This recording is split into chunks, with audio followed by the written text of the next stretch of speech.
The excavation trench cuts a neat rectangle into the damp Yorkshire soil, a wound in the green landscape just miles from the old heart of Jorvik. It's 2021. The air is cold.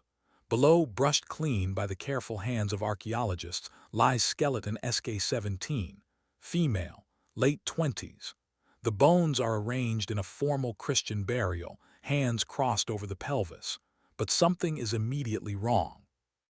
Pinned at her collarbone is a heavy, bronze oval brooch of a distinct Scandinavian design, a turtle shell clasp common among Viking women of high status. Yet, isotopic analysis of her teeth, a chemical signature of the water she drank as a child, confirms she was born and raised right here, in Anglo-Saxon Northumbria. This was no Viking shield maiden. She was local. Forensic examination of her skeleton reveals more. A series of healed fractures along her left ribs and forearm, consistent with what osteoarchaeologists call perifractures, the result of raising an arm to defend against a blow. There are stress markers in her vertebrae, evidence of a life of hard, repetitive labor that began only in her last few years. The evidence doesn't point to a peaceful marriage between two cultures. It points to a collision. She was a native woman buried by Viking settlers, wearing their jewelry like a brand. Her grave is not a story of integration. It is the final, silent record of a conquest that didn't end on the battlefield. It ended in the home, a quiet, brutal, and legally sanctioned appropriation of life itself. Her story, and thousands like it, begins the day after the raid, when the screaming stopped and the true, cold business of the Viking Age began.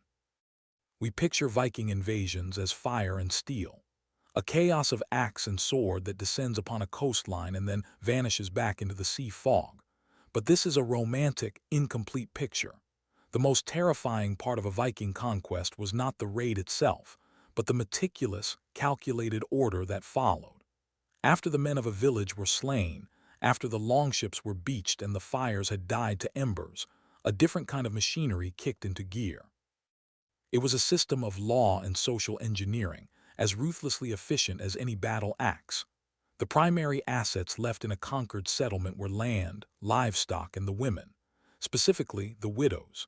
In Norse law, an unmarried woman or a widow without a male protector, a father, a brother, or an adult son, occupied a precarious legal space. She was not fully an independent agent. Her legal identity was tied to a man. When that man was killed by a Viking sword, she became, in the cold logic of the conquerors, an unattached asset. The right of conquest, as understood by the Norse settlers of the Danelaw, allowed them to claim not just the territory, but everything on it. This wasn't looting. This was a systematic, legally framed transfer of property, and the widows were the most valuable property of all. They were the key to turning a temporary military victory into a permanent settlement. They possessed local knowledge, they could bear children to populate the new colony, and their submission was a powerful symbol of the new order. The day after the battle was when the real war for the future began, and it was fought not with weapons, but with marriage contracts, property deeds, and the crushing weight of foreign law. To understand how this macabre system functioned, we must look at the law codes the Vikings brought with them. While many were written down later, like the Icelandic Graggas, they reflect much older oral traditions that governed life in the 9th and 10th centuries. These laws are stark in their transactional view of human relationships. Marriage was fundamentally an economic and political contract, a tool for alliance building and wealth transfer. A woman was a component of that contract. The concept of munder, or bride price, was not a payment for the bride, but a payment to her family for the transfer of their legal guardianship over her. But what happened when her family was dead and her guardian slain by the very man now standing in her doorway? The Norse legal framework had a chillingly simple answer. A conqueror could stand in for the slain family. He could pay the munder to himself, or more commonly, to his commanding jarl, effectively purchasing the legal right to marry the woman he had just widowed.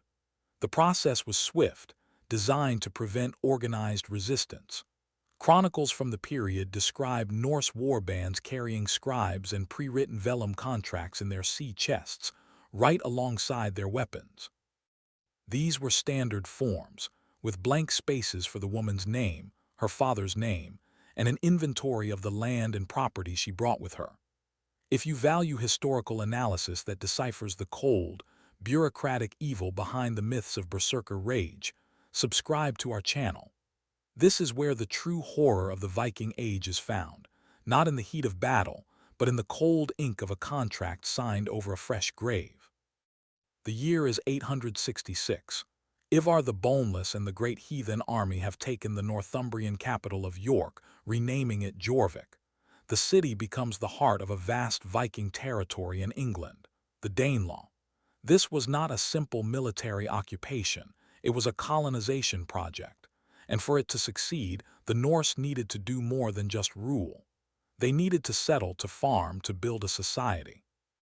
Archaeology from the Coppergate excavations in York reveals this process in stark detail. Beneath the layers of Viking-era workshops and homes, we find the evidence of a city violently remade. But the most telling evidence comes from the property deeds and legal documents that survived.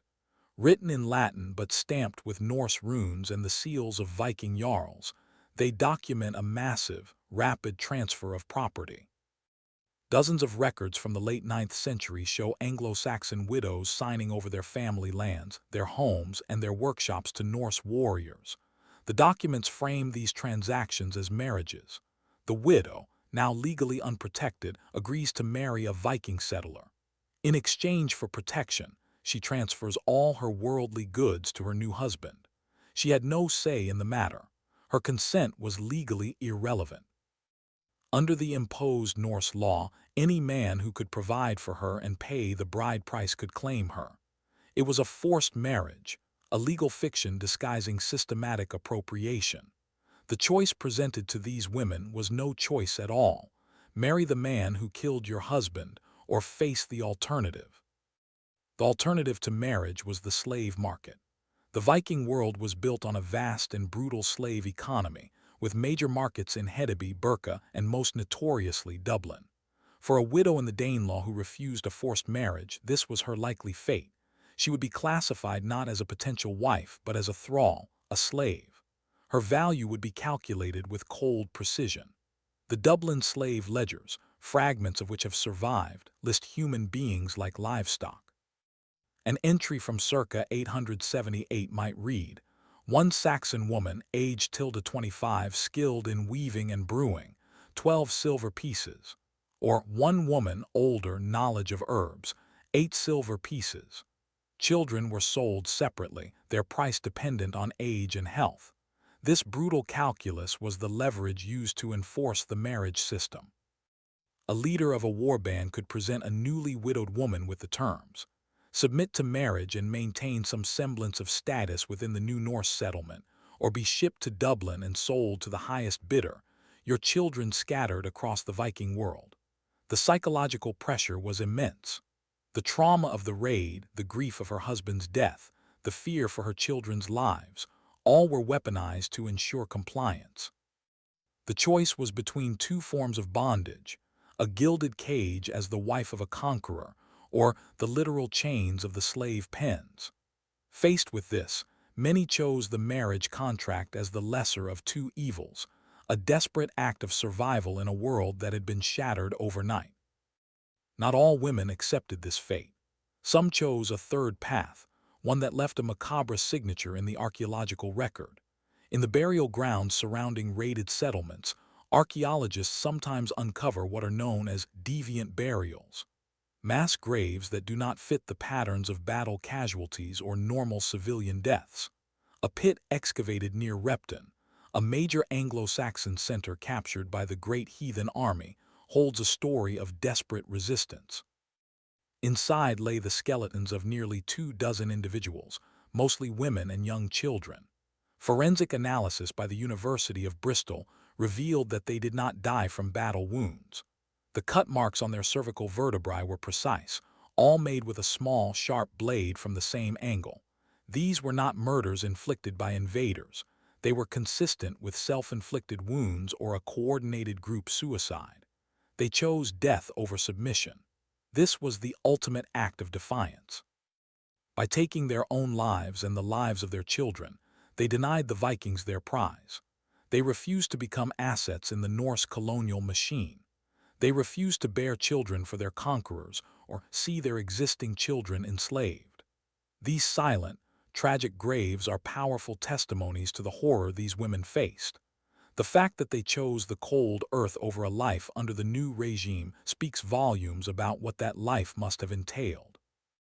It was a resistance born of utter despair, a final, terrible assertion of agency when all other choices had been stripped away. The efficiency of the Viking system of widow appropriation was rooted in psychological warfare. The timing was critical and deliberately cruel. The process of claiming began almost immediately, often within 24 to 48 hours of the initial raid. This was not a coincidence. Viking leaders understood the crippling power of shock and grief. A woman who had just witnessed the slaughter of her husband, her brothers, and her neighbors was at her most vulnerable. Her social support network was destroyed, her world was in ruins, and her mind was reeling from trauma.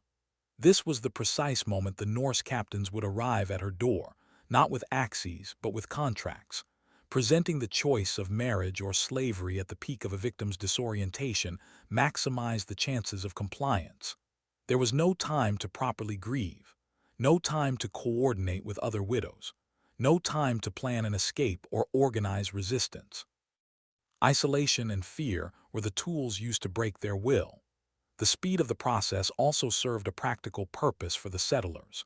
It ensured a swift transition of power and property, minimizing the legal and social vacuum left by the dead. By immediately marrying the local widows, Viking warriors instantly became landowners, integrated into the local economy with a wife who knew the land, the customs, and the language. It was social engineering at its most brutal, using fresh trauma as the foundation for a new society. Perhaps the most harrowing aspect of this system was the fate of the children, especially the sons of the slain. While a widow and her daughters might be integrated into a new Norse household, her male children from her previous marriage were viewed with suspicion. They were not assets, they were threats. A boy who had seen his father cut down by his new stepfather was a living reminder of the old regime, a potential future avenger who might one day seek revenge. The marriage contracts often contained explicit clauses addressing this problem. Some stipulated that any male children over a certain age, typically around 12 or 13, were to be sold immediately into the slave trade. Others simply exiled them, casting them out to fend for themselves. The archaeological evidence corroborates this with chilling clarity. Excavations of Norse farmsteads in the Danelaw have unearthed burial pits containing a disproportionate number of male skeletons between the ages of 12 and 16. These were not battle casualties. Bone analysis performed by Durham University shows signs of severe malnutrition and extreme physical labor, suggesting these boys were worked to death. They were the inconvenient sons, the loose ends of a conquest, disposed of quietly after the legal paperwork was signed. For a mother, this was the cruelest leverage of all. Comply with the marriage and perhaps you could protect your younger children, but you would have to sacrifice your sons, condemning them to slavery or death. Faced with total subjugation, many women found ways to fight back that were subtle, patient, and deadly. Open defiance was suicide, but resistance could flow through quieter channels. If you find this forensic approach to Viking history compelling, help us unearth more of these stories by subscribing to The Sealed Room. What we find is that the Norse patriarchy had weaknesses, and these women learned to exploit them. Archaeology reveals suspiciously high mortality rates among Viking men who married local Anglo-Saxon or Celtic widows compared to those who brought wives from Scandinavia. Sagas and chronicles are silent on this, but the bones are not. A broken tool at a critical moment, a contaminated grain store before a long winter, a stray arrow during a hunt. These were deaths that could be explained away as accidents or misfortune, impossible to prove as murder. The women's intimate knowledge of the household and local environment became their weapon. Their knowledge of herbalism, once used for healing, could be turned to poisoning. Forensic toxicology is impossible after a millennium, but patterns in the skeletal record can be suggestive. Graves of Norse settlers in certain regions show evidence of chronic, rather than acute, health problems, ailments consistent with low-level, long-term poisoning. It was a slow, undeclared war fought inside the walls of the home, a campaign of attrition waged by the supposedly powerless. They could not win the war, but they could execute their own private justice against the men who had stolen their lives. The system of widow claiming was not just about social control. It was a highly organized economic enterprise designed to systematically strip wealth from the conquered and transfer it to the Norse elite. The marriage contracts were instruments of legal theft. Land surveys from the Danelaw, compiled later in records like the Domesday Book, show that properties owned by Anglo-Saxon families consistently lost assessed value after being transferred to a Norse husband through a forced marriage. The difference was often pocketed by the jarls and officials who administered the transfers. Some Viking warbands even conducted reconnaissance before a raid, specifically to identify wealthy widows or women whose husbands controlled strategic assets like mills, harbors, or fertile farmland. The raids were then planned not for random plunder, but as targeted assassinations designed to free up valuable women for claiming. The evidence for this planning lies buried in the earth. The Viking Age in Britain is famous for its coin hoards, buried caches of silver and treasure. Many of these hoards, upon analysis, contain a disproportionate amount of women's jewelry and household silver. The locations and dates suggest these were not buried by Vikings, but by Anglo-Saxon women who had received warning of an impending raid. They were emergency caches, desperate attempts to hide personal wealth from the inventory that would inevitably follow their husband's death, a final act of financial self-preservation against a system designed to take everything. This was not a series of isolated, opportunistic acts.